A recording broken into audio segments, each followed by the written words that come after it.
Hey, what's up, guys? Hoping you're having a blessed Sunday. It's been a good week. The family got back, so I'm feeling renewed and refreshed. I want to share something that kind of came to me this week, strength in silence. And so I was thinking about this. Obviously, I apply the military to a lot of things in the Bible. And one is when the commanding officer comes into a room, there is a command given, attention on deck. And so everyone will stand up. We'll go to the position of attention. And then usually he'll say carry on or something of that nature. And then from there, the meeting or whatever he's there for will proceed. And so I was thinking about this concept and the fact that we go to the position of attention, we go to silence, and the fact that we have so much respect for the commanding officer, and yet when I'm in prayer, I typically don't do that. I don't have respect towards God like I should. If I have that much respect towards an individual, a man or a woman who's filling the position of the commanding officer, and you think about God, King of Kings, Lord of Lords, created the heavens and the earth, and you know how I approach him? I'll start off right away. I'll start asking for things like I'm some child that's entitled to something. And so I'm just begging right off the bat. And it kind of hit me this week as I've taken a pause and I've taken time to wait on the Lord, that I approach him disrespectfully sometimes. Not that he isn't our friend and not that he isn't our heavenly Father, but I haven't given him the respect that he deserves at time. And sometimes, we have a moment of silence is a way to show respect towards an individual. And so this week I have found myself in silence a lot. I have found myself in prayer. I'll enter into a place of silence.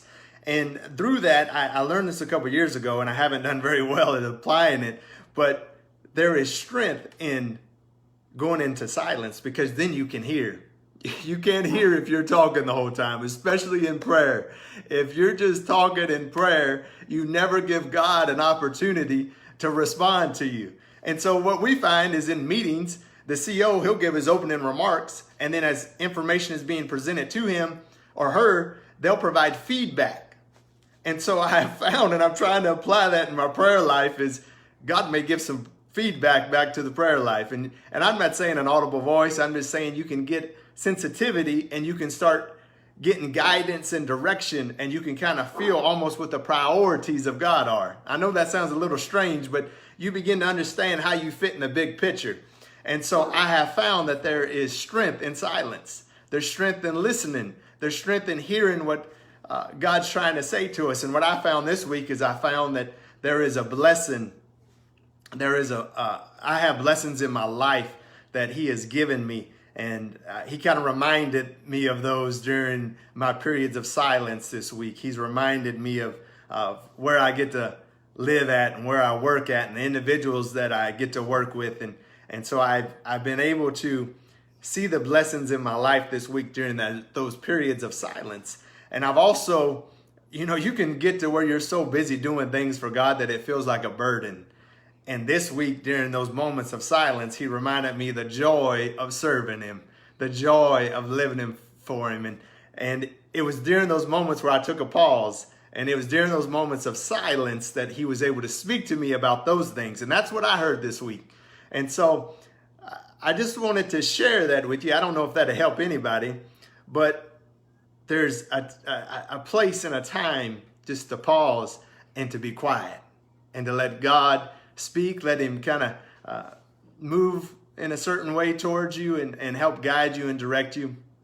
So that's what we're saying this week, strength in silence. And the one thing I'll say scripturally is last week we talked about Isaiah 40 and 31. We talked about, but they that wait upon the Lord shall renew their strength. I didn't realize the very next verse is chapter 21, and verse number 1 says, keep silence before me, O islands, and let the people renew their strength. So I think scripturally it is also supported by keeping silent. At times you can renew your strength. And so we leave you with those words of encouragement. Hope that you have a blessed week. God bless you. Thank you, Mama. I see you watching. I love you, Mama. I'll call you right after this. Hey, what's up, Cotton Baby? It's good to see you too, man.